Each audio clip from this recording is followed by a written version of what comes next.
السلام علیکم مینوالو، ستاسو ملګری داود شاه درد یمه د درد ټي وي نه تاسو سره مخاطب یمه. یو څو شعرونه راته خپل ویمه چې خلک په حق د لا اله الا الله وجني، خلک په حق د لا اله الا الله وجني، جادوګري نظام د وخت په توره ما وجني. مننه. او داسې حالات دي چې هر څوک ځان ته خوشحال وایي، داسې حالات دي چې هر څوک ځان ته خوشحال وایي، داسې حالات دي چې هر څوک خپله حیا وجني.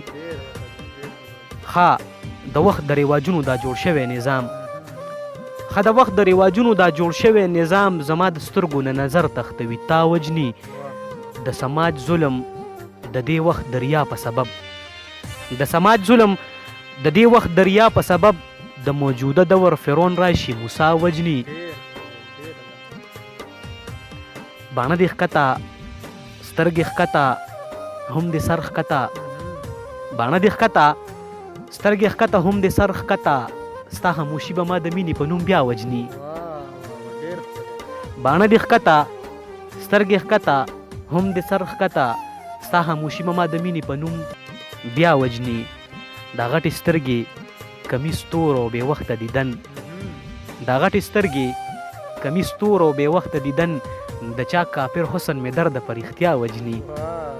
د غزل یو څو شعرونه درته وایم مینوالو ته ډالۍ کومه چې هر څوک د وخت تصویره ستړی یم راغلی یم، هر څوک د وخت تصویره ستړی یم راغلی یم، او زه د پښتنو د کام وګړی یم راغلی یم.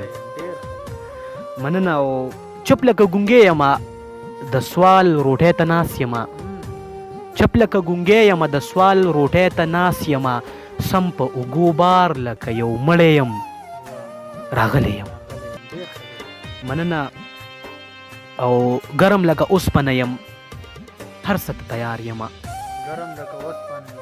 ګرم لکه اوسپنه یم هر څه ته تیار یمه، تاو لکه د غټ پیټي نه پړی یم راغلی یم.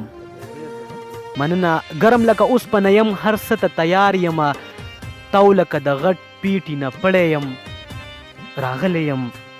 ورک شم خو پیدا شم زه د مینې زوال نه لرم، ورک شم خو پیدا شم زه د مینې زوال نه لرم، ځکه ستا د اوښکو سیلاب وړی یم راغلی یم. مننه. ورک شم خو پیدا شم زه د مینې زوال نه لرم، ځکه ستا د اوښکو سیلاب وړی یم راغلی یم.